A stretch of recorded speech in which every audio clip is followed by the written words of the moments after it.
हाँ वो पढ़ा देंगे। एक बार और देख लेना, कोई टॉपिक रह गया हो तो।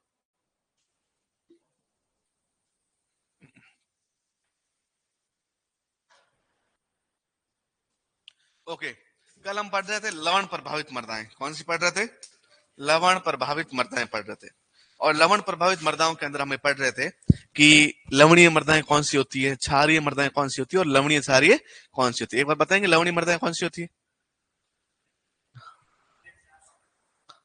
ईसी 4 से अधिक और ईएसपी 15 से कम होता है लवणीय मृदा। लवणीय मृदा को सफेद ऊसर मृदाएं कहते हैं। लवणीय मृदाओं को सोलन चौक मृदाएं कहते हैं। थुर, रे और लूणी मृदाएं भी कहते हैं। लवणीय मृदाओं की हम बात करें तो पूरे भारत में लवण प्रभावित मृदाएं जो है, लवण प्रभावित मृदाएं पूरे भारत में जो लवण प्रभावित मृदाएं हैं वो याद रखना कितनी है? आपको याद रखना है पूरे भारत में लवण प्रभावित मृदाएं हैं 6.74 मिलियन हेक्टेयर। कितनी है? 6.74 मिलियन हेक्टेयर, 6.74 मिलियन हेक्टेयर। ये टोटल भारत में कैसी मृदाएं हैं? लवण प्रभावित है। इनमें से दो प्रकार की मृदाएं निकलती है, एक लवणीय मृदाएं और एक क्षारीय मृदाएं। एक है लवणीय मृदाएं और एक है क्षारीय मृदाएं। आगे बात समझ में? तो लगभग 2.96 मिलियन हेक्टेयर जो जमीन है वो कैसी है? लवणीय मृदाओं की। और लगभग 3.78 मिलियन हेक्टेयर जमीन जो है वो कैसी है?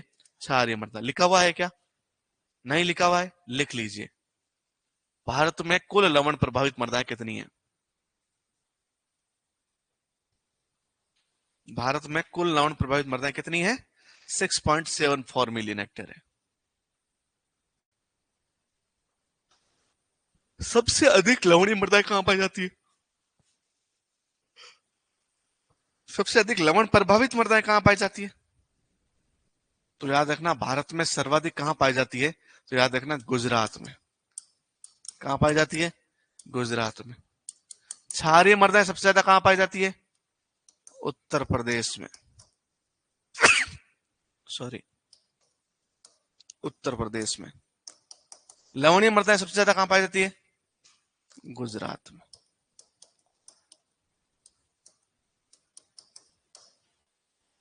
अच्छा, राजस्थान में पूछ ले तो ये सब कहां का है? भारत में। राजस्थान का पूछ ले तो आपसे, राजस्थान में कितनी है जमीन लवणीय मिट्टी की? नहीं पता?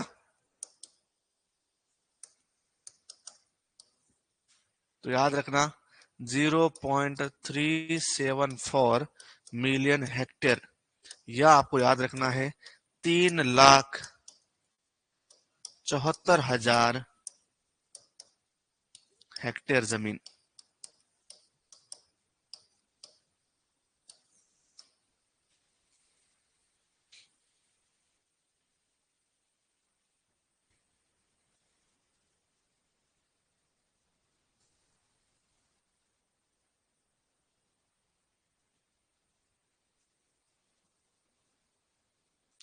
राजस्थान का कुल क्षेत्रफल कितना है?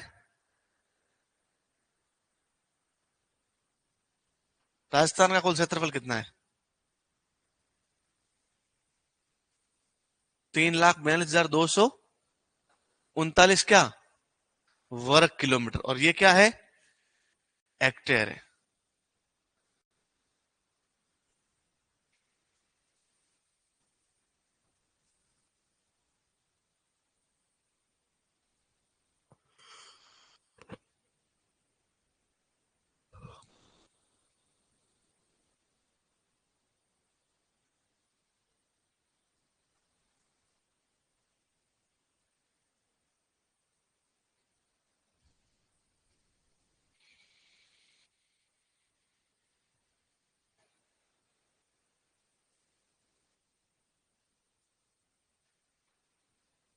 लिख दिया?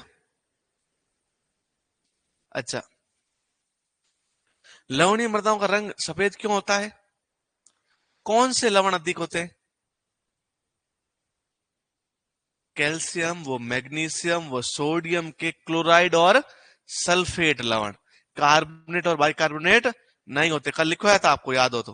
कार्बोनेट और बाइकार्बोनेट नहीं होते। अब दूसरे नंबर पे मिट्टियां होती है क्षारीय मृदाएं। कौन सी मृदाएं होती है? क्या बोलते हैं इसको? और सोडिक मृदाएं कहते हैं। क्या कहते हैं? सोडिक मृदाएं। तो अब आपसे पूछ लिया जाए क्षारीय मृदाओं का दूसरा नाम क्या है? सोडिक मृदाएं। इनको काली ऊसर मृदाएं कहते हैं। क्या बोलते हैं? काली ऊसर मृदाएं। क्यों कहते हैं भैया? और इनको सोलोनेड्स मृदाएं भी कहते हैं।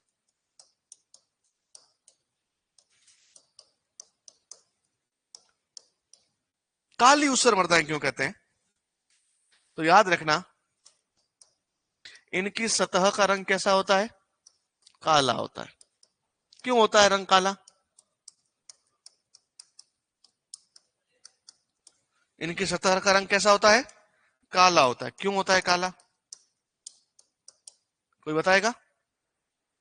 देखो, होता क्या है, कार्बनिक पदार्थों का विसरण हो जाता है। तो इसका कारण लिखिए, कारण क्या है? तो कारण आपके लिखा हुआ है, सोडियम की अधिकता के कारण। किसकी अधिकता के कारण? क्योंकि इन मिट्टियों में क्या अधिक होता है?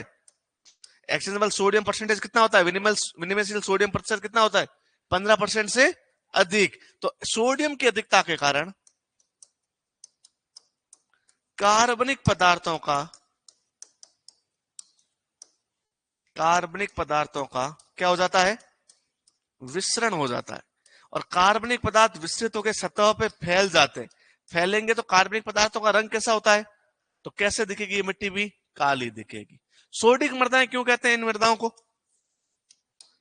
सोडियम की मात्रा क्या होती है? अधिक होती है। सोडियम व उसके लवणों की अधिकता होती है। कौन से लवण अधिक होते हैं सोडियम के? तो याद रखना, इसमें कौन से लवण अधिक होते हैं? तो याद रखना, इसमें सोडियम के कार्बोनेट व बाइकार्बोनेट की क्या होती है? अधिकता होती है।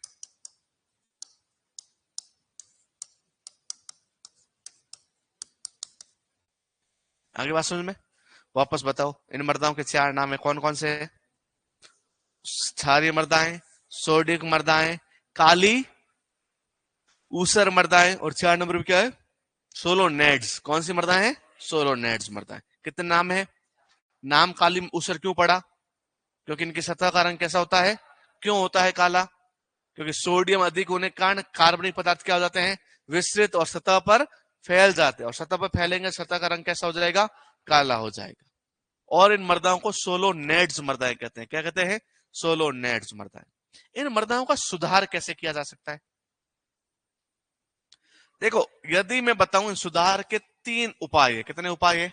3 उपाय है। एक है भौतिक उपाय। सुधार के कैसे उपाय? भौतिक उपाय। कुछ है इसके रासायनिक उपाय। कैसे हैं? रासायनिक उपाय।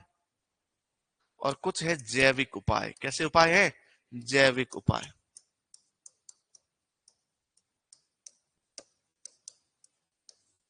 Physical methods, chemical methods and biological methods.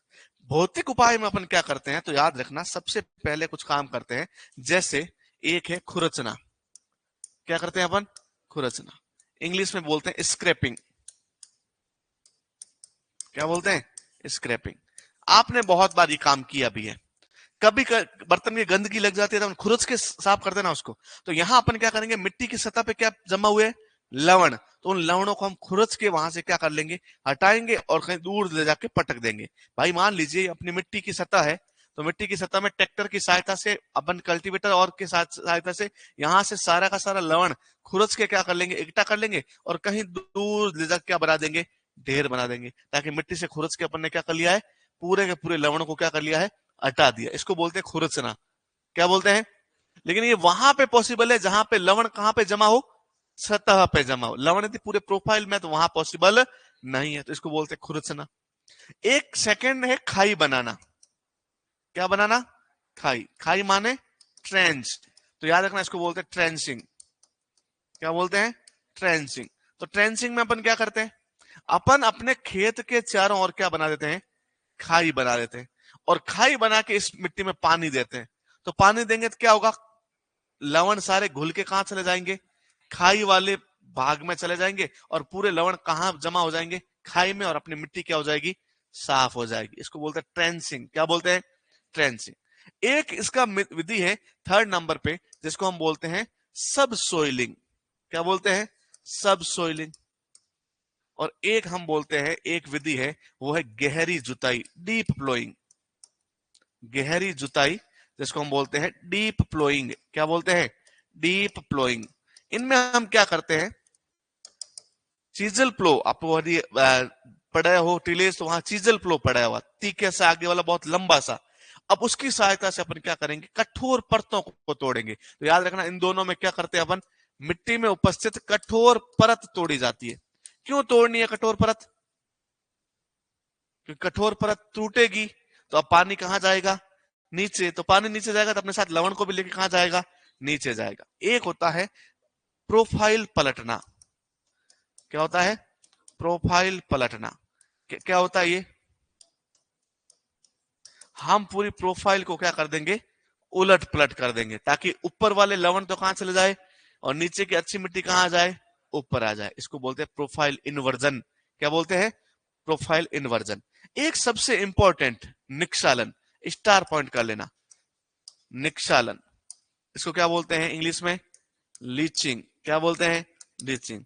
इसका मतलब होता है सिंचाई जल के अतिरिक्त पानी देना। सिंचाई जल के अतिरिक्त पानी देना, ताकि मिट्टी में उपस्थित लवण घुल के कहां चले जाए? नीचे चले जाए। तो याद रखना, निक्षालन किसको बोलते हैं? अंकित वापस बताओ। सिंचाई जल के अतिरिक्त, सिंचाई जल, सिंचाई जल पता है ना, पानी इरिगेशन के लिए देते हैं। सिंचाई जल के अतिरिक्त पानी देना, ताकि लवण मिट्टी से घुल के कहां चले जाए? नीचे चले जाए। इसको क्या बोलते हैं? निक्षालन कहते हैं। यहां निक्षालन में हमेशा पानी, इरिगेशन पानी से भी थोड़ा क्या देना है? ज्यादा, ताकि पानी जड़ क्षेत्र से होके हुए कहां जाए? नीचे जाए, और नीचे जाए तो अपने साथ लवणों को घोलकर नीचे दे जाए। लवणीय मृदाओं के सुधार की सबसे उपयुक्त विधि कौन सी है? लीचिंग है। याद रखना, लवणीय मृदाओं के सुधार की सबसे उपयुक्त विधि कौन सी है?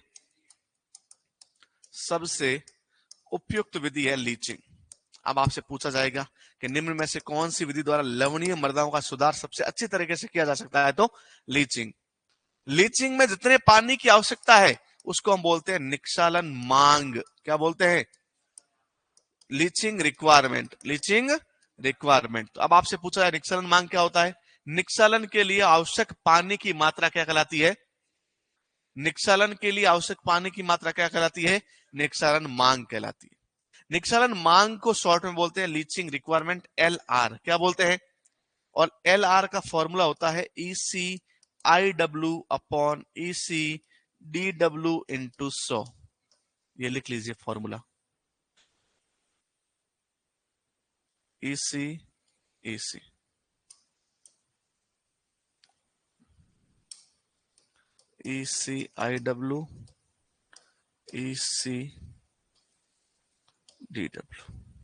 क्या है EC? क्या है?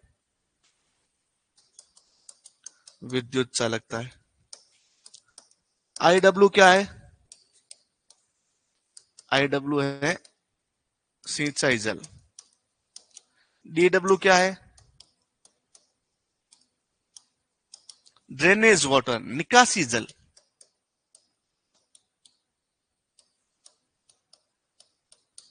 लिख लीजिए।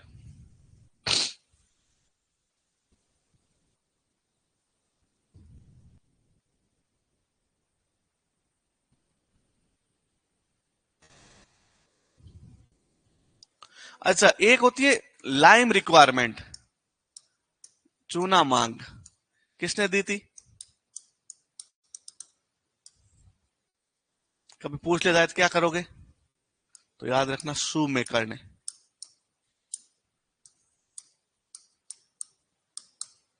किसने दी? शू मेकर। नहीं लिखा हो तो लिख लेना। चूना मांग, लाइम रिक्वायरमेंट, शू मेकर ने दी।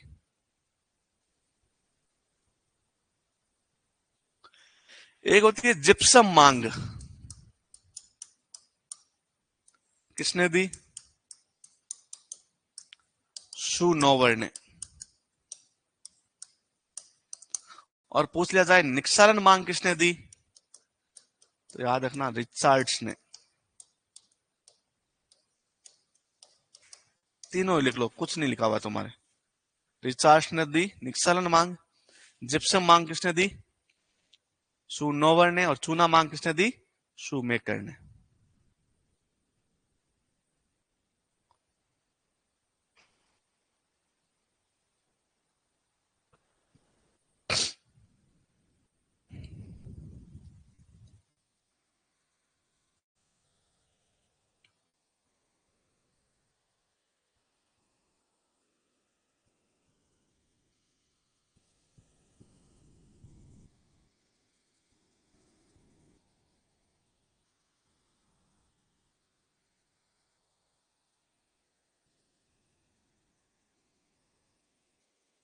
लिख लिया?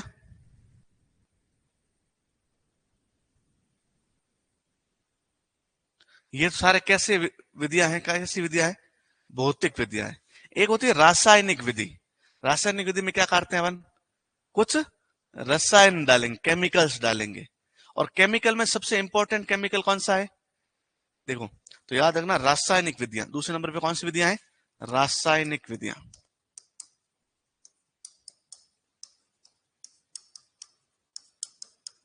रासायनिक विधियों में हम कुछ केमिकल्स डालते हैं। क्या डालते हैं? कुछ केमिकल। जैसे एक केमिकल है आपका जिप्सम। क्या है? जिप्सम। एक है आपका सल्फर। क्या है? एक है सल्फ्यूरिक अम्ल। क्या है? सल्फ्यूरिक अम्ल। लिखा हुआ है कि नहीं हुआ है? मिला कि नहीं मिला? मिल गया। एक है आयरन पाइराइट। क्या है? और इसके अलावा है एल्यूमिनियम और आयरन सल्फेट। एल्यूमिनियम और आयरन लिखा हुआ है। क्या क्या लिखा हुआ, वापस बोलो।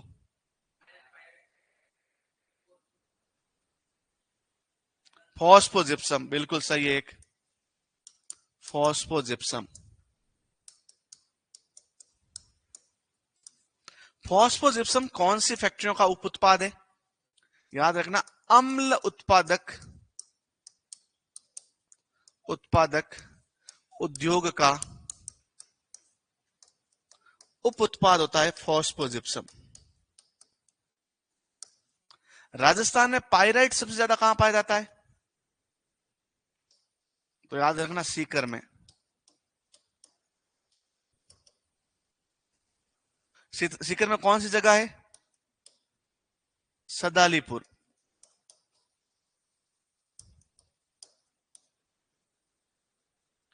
अच्छा, एक ये पाया जाता है बिहार में।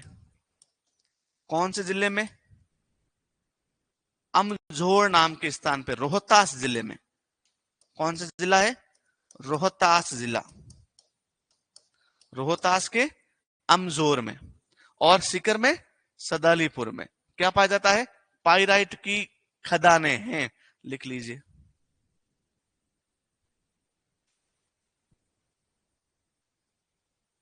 कौन सी बुक बेटा? Riya Sharma sir, books provide करवा दो। कौन सी बुक्स? सोहेल के नोट्स प्रोवाइड करवा चुके हैं अपन।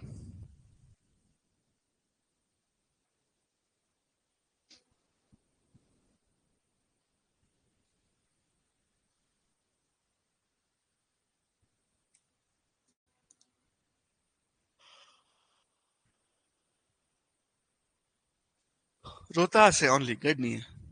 रोहतास। रोहतास गढ़ नहीं, वो राजस्थान में होगा। बिहार में तो पहले गढ़ होगा, क्या पता उसका नाम। अब सिर्फ रोहतास है। मान सिंह ने यहाँ क्या बनाई थी? हाँ।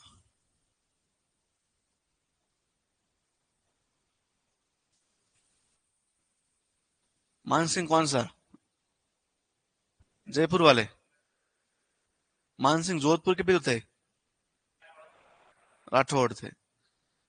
क्या काम किया उन्होंने? कहाँ पे? क्या था मंदिर, किसका था?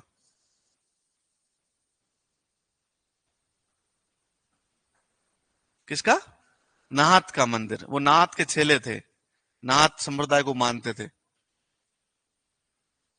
जो संस्थान द्वारा दी जाती है वो बुक्स, वो तो संस्थान देगा।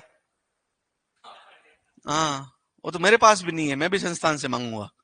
ठीक है, संस्थान के नंबर दे रखे हैं आपको।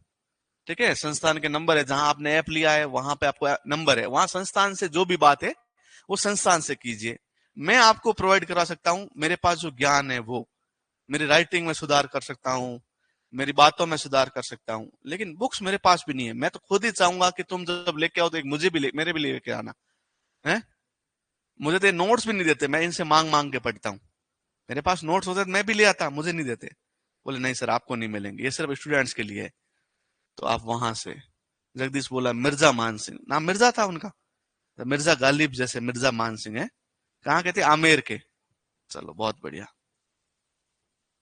मुझे बताओ, जिप्सम मिट्टी में जाएगा, सर बुक्स भी मिलती है क्या? ये रियल में मुझे नहीं पता, इसलिए मैं ये बात नहीं छेड़ता। मुझे रियल में इनके बारे में कोई इन्फॉर्मेशन नहीं है। आपको क्या मिलता है, आपने कितने रुपए में कोर्स लिया है, उसके साथ क्या मिलना चाहिए क्या नहीं मिलना चाहिए, इसकी मुझे कोई इन्फॉर्मेशन नहीं है। इसीलिए संस्थान अनाउंसमेंट में बार बार अनाउंसमेंट करता है, क्लास के संबंधित, नोट्स के संबंधित, किसी भी संबंधित आपको कोई भी प्रॉब्लम है तो हेल्पलाइन नंबर पे कॉल करो। वहां आप कॉल करोगे तो वहां आपको सारी इंफॉर्मेशन मिलेगी। देखो मैं तो आपसे भी अनजान हूं, सोइल साइंस मुझे थोड़ी बहुत पता है तो वो मैं बता रहा हूं तुम्हें, बाकी नोट्स वोट्स का तो मुझे ये बताते भी नहीं है, तो मुझे कुछ पता नहीं है। मुझे तो इन लोगों ने नोट्स भी नहीं दिए, तुम लोगों को तो नोट्स तो मिले।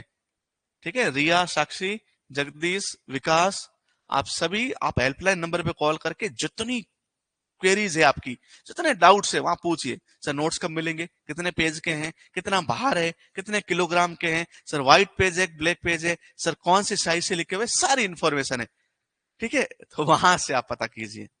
मुझे तो इतना ही पता है कि पढ़ाना कैसे है। लिख लिए? मुझे बताओ, जिप्सम जब मिट्टी में जाएगा तो सुधार कैसे करेगा? मिट्टी को अम्लीय कर देगा। कैसे करेगा अम्लीय? तो आप देखो मिट्टी के अंदर है क्या। मिट्टी के अंदर, मृदा के अंदर, सोडिक मृदाओं के अंदर क्या है? सोडियम की अधिकता है। किसकी अधिकता है? सोडियम की अधिकता। और हमने क्या डाला? जिप्सम डाला, CaSO4। तो ऐसे में वो क्या करेगा? टूटेगा कैल्शियम और सल्फेट में, और कैल्शियम किसके साथ रिप्लेस हो जाएगा? सोडियम के साथ। और मिट्टी के कणों के ऊपर क्या आ जाएगा? कैल्शियम आ जाएगा। और सोडियम कहां जाएगा? बाहर। Na2SO4। ये Na2SO4 जो है वो आसानी से क्या हो जाता है? निक्षालित हो जाता है, और मिट्टी से क्या हो जाएगा? बाहर चला जाएगा। अगली बात समझ में? तो इस प्रकार से सोडियम, कैल्शियम सल्फेट क्या करता है? मिट्टी का सुधार करता है। मान लीजिए 1 टन जिप्सम देना है किसी मिट्टी को। कितना टन जिप्सम देना है? 1 टन। और किसी जगह पे जिप्सम उपलब्ध ही नहीं है, वहां पे यदि सल्फर उपलब्ध है तो सल्फर आपको कितना देना पड़ेगा? 0.19 टन। लिखा होगा, देखो एक बार बताता हूं नोट्स के अंदर। नहीं मिल रहा? ले मुझे दे।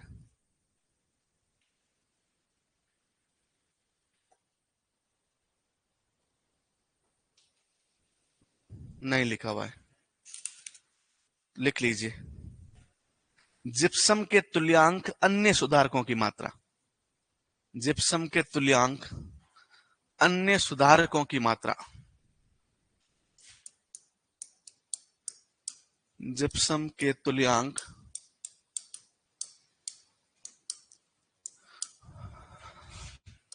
अन्य सुधारकों की मात्रा। 1 टन जिप्सम की जगह यदि हमें सल्फर देना है तो कितना देना है? 0.19 टन। यदि हमें सल्फ्यूरिक अम्ल देना है तो 0.57 टन। क्या देना है? सल्फ्यूरिक अम्ल देना है। मतलब जिप्सम से भी क्या देना है? कम ज्यादा? कम देना है भाई। 1 टन जिप्सम की जगह आपको 0.19 टन सल्फर देना, बहुत कम। 0.57 टन क्या देना है? सल्फ्यूरिक अम्ल। 0.63 टन आपको देना है पाइराइट। क्या देना है? पाइराइट।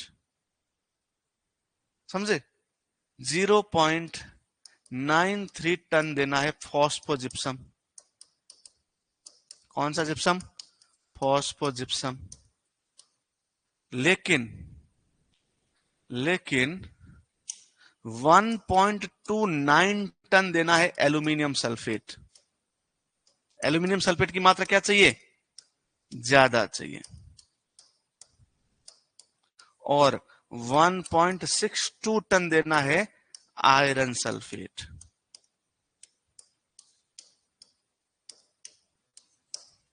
लिख लो।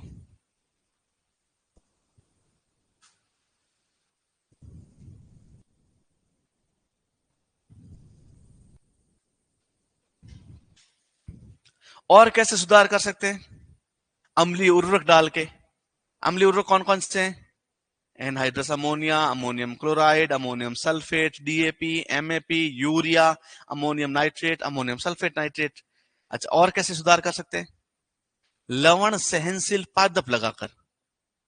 और कैसे सुधार कर सकते हैं? खाद डालकर। खाद में भी किसकी खाद? गोबर की खाद, हरी खाद। हरी खाद में कौन सी क्रॉप डालनी है? ढैंचा। सबसे उपयुक्त कौन सी है? क्योंकि ढैंचे का पीएच कितना होता है? 4 होता है। कितना होता है? 4।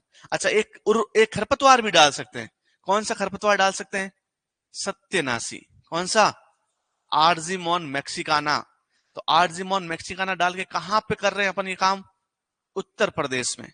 उत्तर प्रदेश में एक प्रकार की वीड से भी किसका सुधार किया जा रहा है? सोडिक मृदाओं का सुधार किया जा रहा है। सबसे पहले सोडिक मृदाओं के सुधार में जिप्सम का प्रयोग किसने किया था? जेडब्ल्यू लेदर ने किया था। जेडब्ल्यू लेदर को हम क्या बोलते हैं?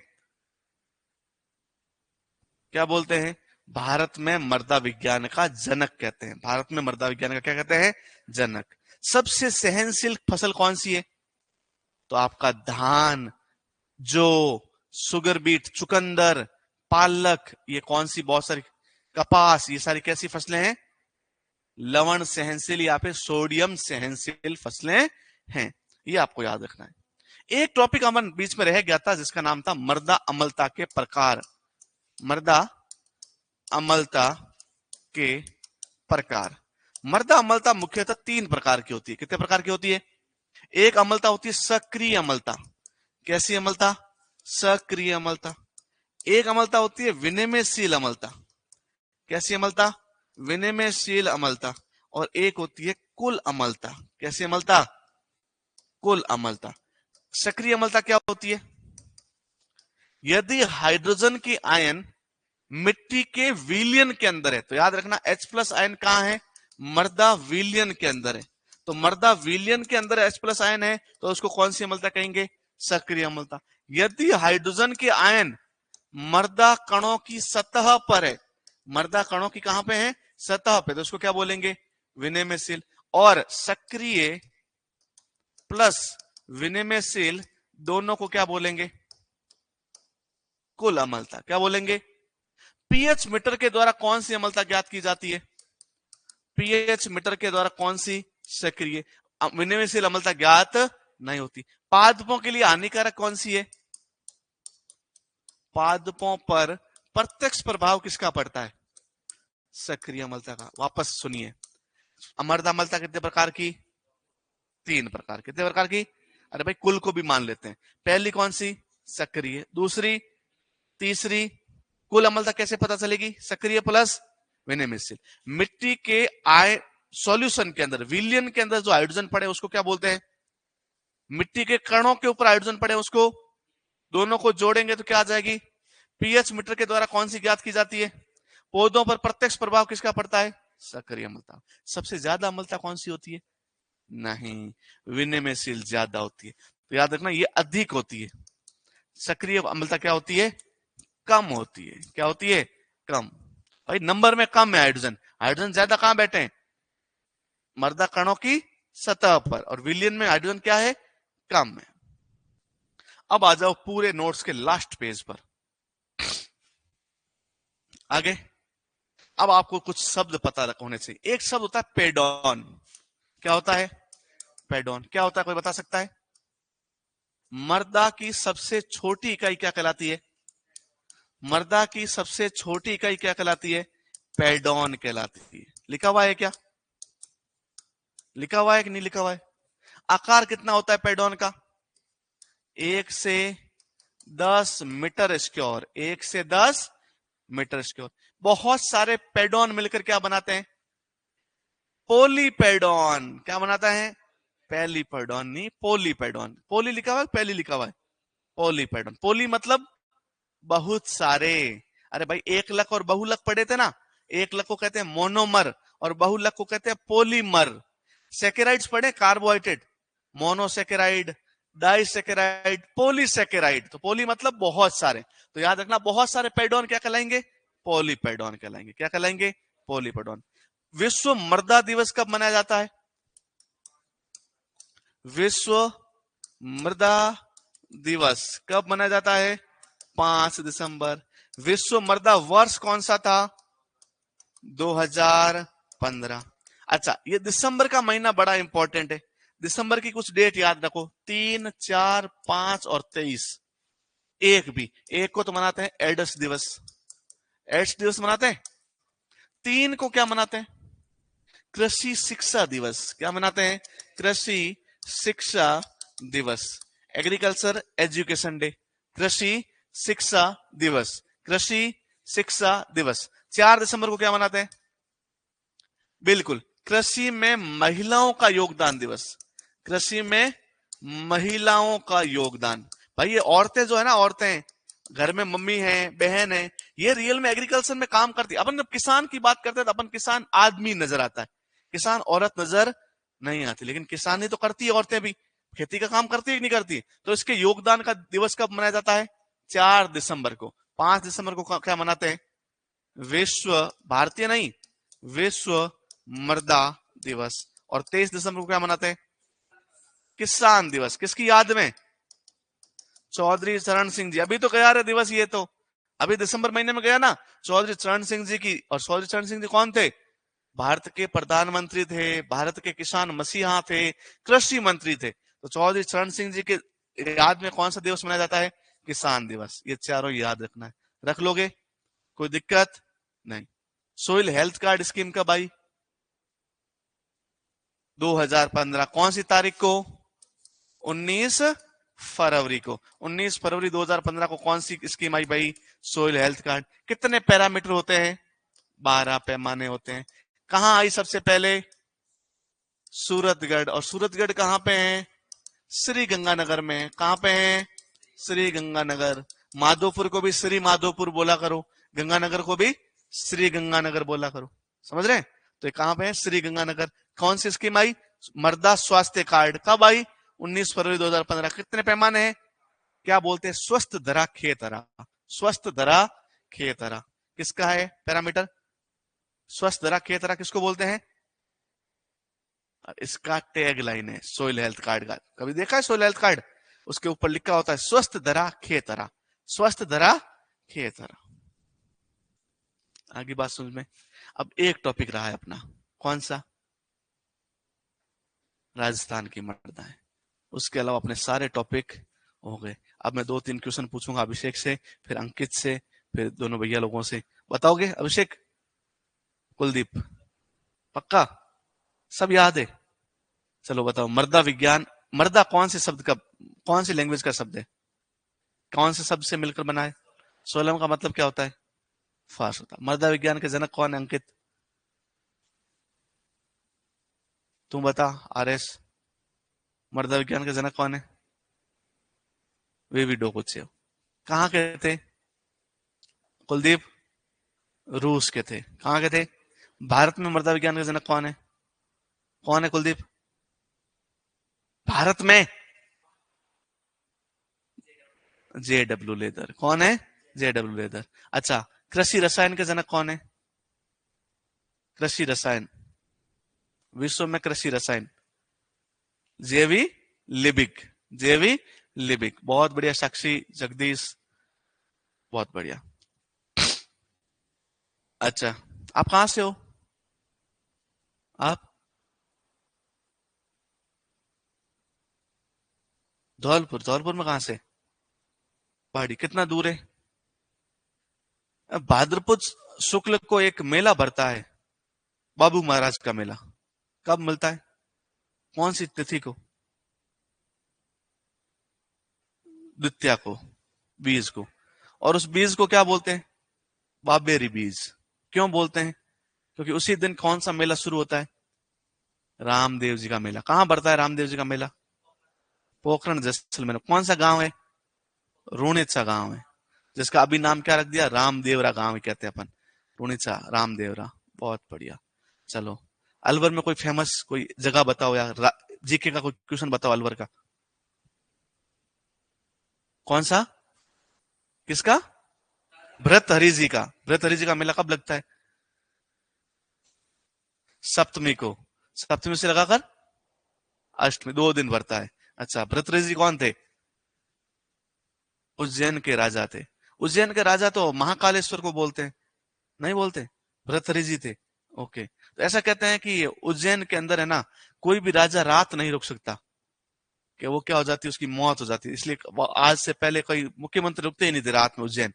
लेकिन मोहन यादव जी बने, वो बोले मैं तो रुकूंगा, क्योंकि मैं तो राजा हूं ही नहीं, मैं तो प्रधान सेवक हूं, मैं तो सेवक हूं। और वो रुके, उनको कुछ नहीं। पहले से अफवाह थी कि राजा कोई उज्जैन रुक जाए रात को तो वो क्या हो जाता है, मर जाता है, क्योंकि राजा सिर्फ एक ही है, उज्जैन के राजा महाकालेश्वर महादेव।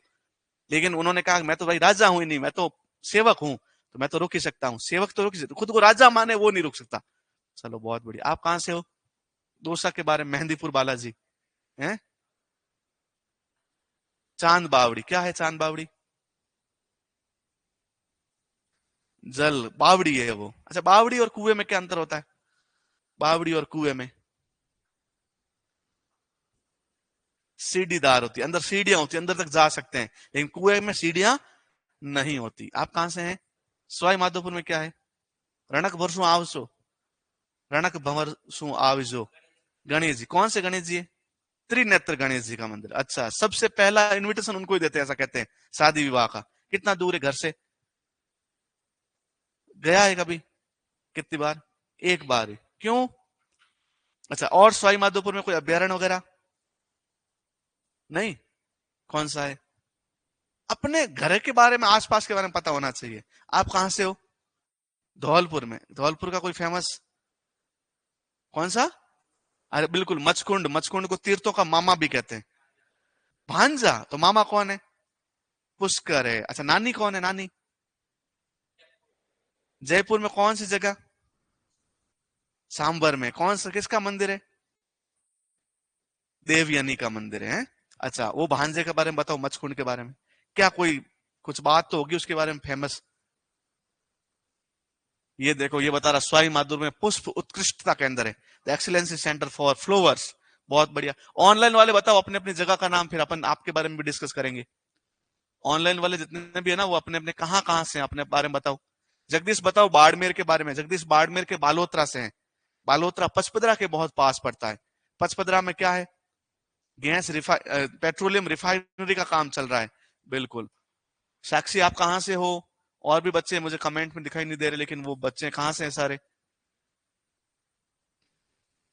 क्या है? हाँ, घुश्मेश्वर महादेव मंदिर। क्या है उसके बारे में? बड़ी एक मस्त कहानी है। ओके, वो अपने आप निकला घुश्मेश्वर महादेव। उसके बारे में और कुछ फेमस बात हो तो बताओ। बाहरवा ज्योतिर्लिंग कह जाते हैं घुश्मेश्वर महादेव को। बहुत बढ़िया। और अच्छा, विनोद मीणा कोटा से हैं।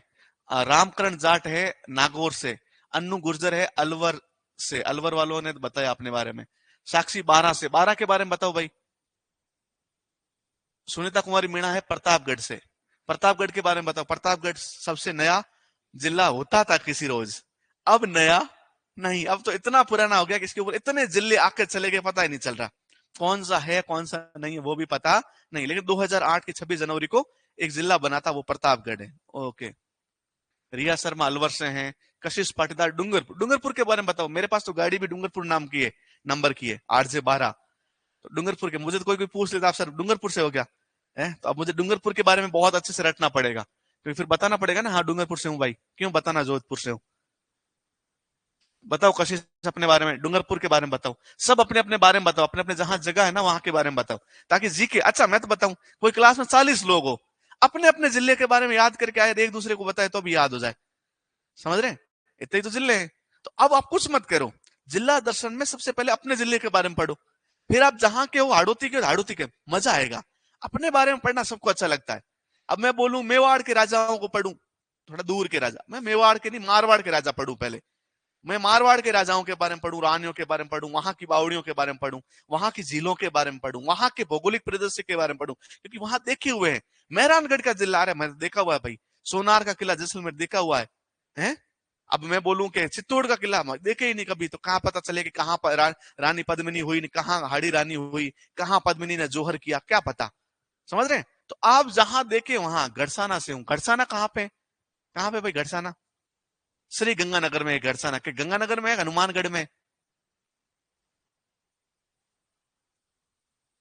अच्छा, good evening sir from Rakesh Kumar, Docu से, सुपरवाइजर इंग्लिश मीडियम स्टूडेंट। ये राकेश इसी क्लास में बैठता था, 2 नंबर रूम में, यहीं कहीं आगे बैठता था, इंग्लिश मीडियम में बैच में था 2023 वाली भर्ती में।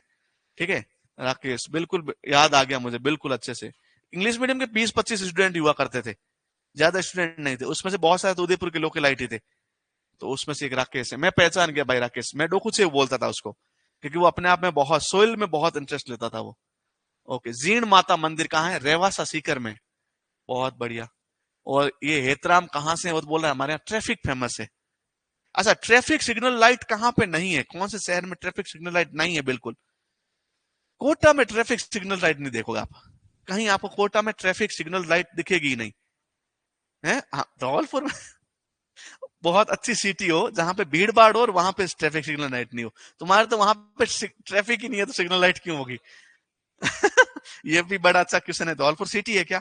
अच्छा, धौलपुर के बारे में बहुत अलग, कोटा में आएगा कि स्टूडेंट ने सुसाइड कर लिया, कोटा में आएगा कि इंडस्ट्री के बारे में आएगा, कोटा में आएगा कि कोटा बहुत अच्छा शहर है, जयपुर में आएगा भीड़ भाड़ बहुत है, जयपुर में आएगा कि कभी पानी, बारिश में पानी भर गया, कभी ऐसे होता है। लेकिन कभी आप धौलपुर की खबरें पढ़ो, करौली की खबरें पढ़ो, तो आप धौलपुर की खबरों में क्या आएगा?